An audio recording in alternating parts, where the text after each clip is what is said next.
Hey everyone, it's Sean. I'm coming to you not live, but direct from my church office. And I wanted to take a couple minutes to record a little video devotional for you.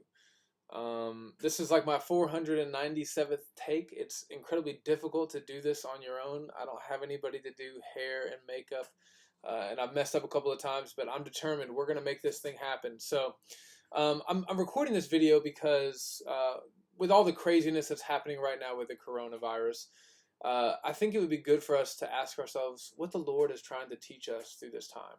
He's obviously using this, at least in part, to build the church, to make us more like Jesus, to shape us and mold us into the image of His Son. And so the question for us then is, how? How is He doing that? What aspect of what we're going through right now is God using for our spiritual good? And as I've been thinking about that question, one answer leads me back over and over again to James chapter 4, verses 13 through 16. Um, I used to have a friend who would always say, Lord willing, Lord willing, Lord willing. He said it all the time. And then I was a member of a church where the pastor said it all the time. He was a little pretentious. He would even say it in Latin, Deo volente. But he really meant it. And I think my other friend, I think he meant it too. That Lord willing, before and after everything that they would say. And, they would do that because of these verses. And I always thought, God, guys, we get it. We get it, Lord willing. But I think that especially right now, in light of everything that's going on, we actually kind of look at them and we were like, oh, maybe there is something to that. Maybe it communicates something deeper than we initially thought. So, with that being said, I just wanted to walk through these verses with you together. I don't have a manuscript. I don't have any of this planned out. So if I mess up or goof up somehow, please forgive me. I just wanted to walk through these verses together, and right now seems like a good time to meditate on them. So James begins by saying, "Come now," in verse 13, and this is the language of like, hey, let's reason together. You probably use some of this language with your kids when they say or do something foolish or silly, and they can't see it, but you can, and you go, all right, come on now, like let's reason together. You're being a little silly, right? And this language, I think, shows that James expects that these people in the church should know better than to think the way that they're thinking. But well, how are they thinking? Well, he goes on. He says, "You guys are saying," which is what comes out of your mouth is a reflection of what's in your heart, right? And so you're saying this, so you're probably thinking like this. Today or tomorrow we will go into such and such a town and spend a year there and trade and make a profit, right? So the people in the church, these are probably merchants, wealthier Christians who are carrying on business that involves traveling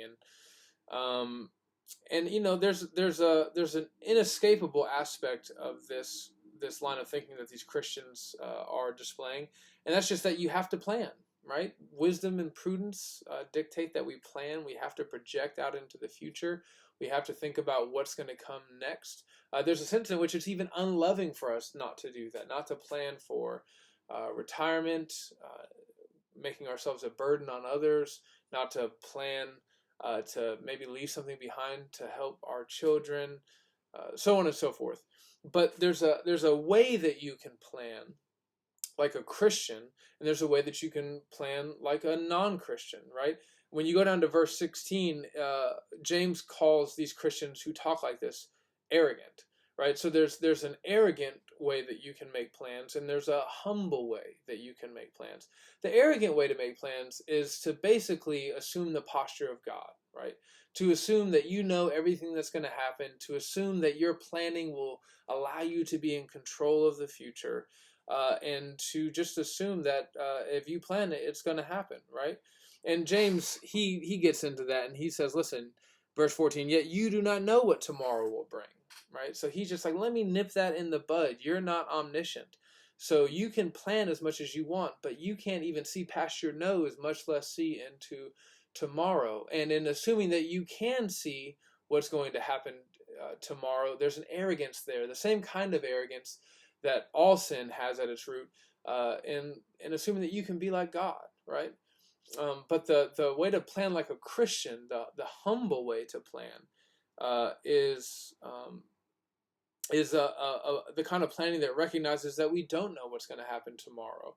And it's the kind of planning that recognizes what James says here, that our life is a mist. We're here today, we're gone tomorrow. We can make a plan, but mists aren't these unstoppable forces. There's just not much that they can do. It's the kind of planning that says, if the Lord wills, we will live. That we will. See, I don't have this plan. We will live and do this or do that. Right? If the Lord wills, that is the kind of humility that Christians should put on display when making plans. And it's more than just saying those words. Right? Again, we know bad religion. It's superficial. It says, okay, I'm going to check all these boxes. So, bad religion would approach this text and say, okay, I'm going to go to the grocery store if the Lord wills, and I'm going to put money aside if the Lord wills. And you're like, okay, I said it, and there's even a sense in which we can feel like maybe if I say it, God won't disrupt my plans because I said the right words. But that's not really the point here, right? The point here is our heart posture. Do we actually believe this? Do we actually believe that we might have a plan that the Lord can come and disrupt? All too often, we just have these plans for our lives, and we write up this contract for God, and we put it before Him, and we're like, God, here it is. Are you gonna do this or not? And the Lord He's in the business of ripping up our contracts. He loves to mess up our plans, even when we think our plans are good and godly. How could God not want this for my life? Well, I don't know. But the point is that He moves according to His will for His divine purposes. And we just can't really understand those all the time. We can, in general, understand God's will, but we have a much more difficult time understanding how God is going to plan our steps in the future in light of His purposes for the world and for the gospel. And so, brothers and sisters, we have to be careful to think about our future like Christians. They say, hey, I'm going to do my best to make this plan in wisdom and prudence for the glory of God, for the good of the church, in service to others. I'm going to make these plans. And you know what? If the Lord changes them, then, so be it. Jesus teaches us to pray in the Lord's Prayer. One of His petitions is, thy will be done. And even as Christians, we so often get into a pattern of my will be done.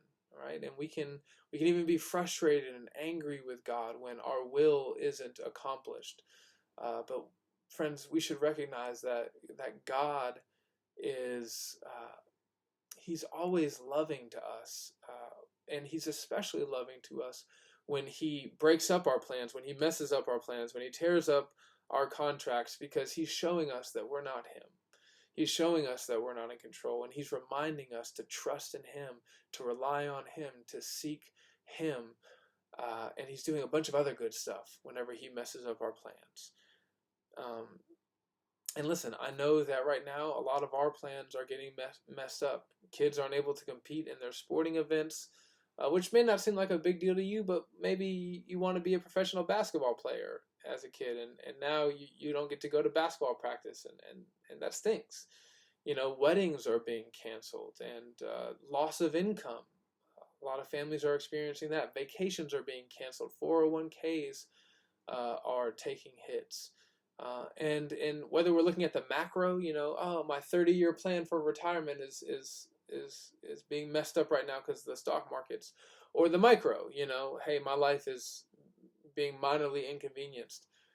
We have to recognize that it's because the Lord wills. And again, as God's people, we can trust that whenever He messes up our plans, He's doing it for our good. All things work together for the good of those who love the Lord. And brothers and sisters, we shouldn't just wait for another pandemic or some major life event, the death of a spouse or a child, or cancer, or some other significant thing like this. We shouldn't wait for that to remind us of this truth. And this should empower us to think about God's will in our lives in the micro, as we experience it all the time. I mean, listen, right now, coronavirus is disrupting our lives in a really big way, but God's disrupting our life in 10,000 ways all the time. That annoying neighbor that came and knocked on your door at 7 in the morning when you were planning on sleeping until 8, or when your kid threw up in the middle of the night, or when yeah, any number of different small things happens in your life that you didn't anticipate. You had to get up and go pick somebody up who ran out of gas at 10 o'clock at night. You weren't expecting to do that. Well, all of those are little disruptions in your life. God's breaking up your plans. He interrupted your Netflix binge to go help somebody else.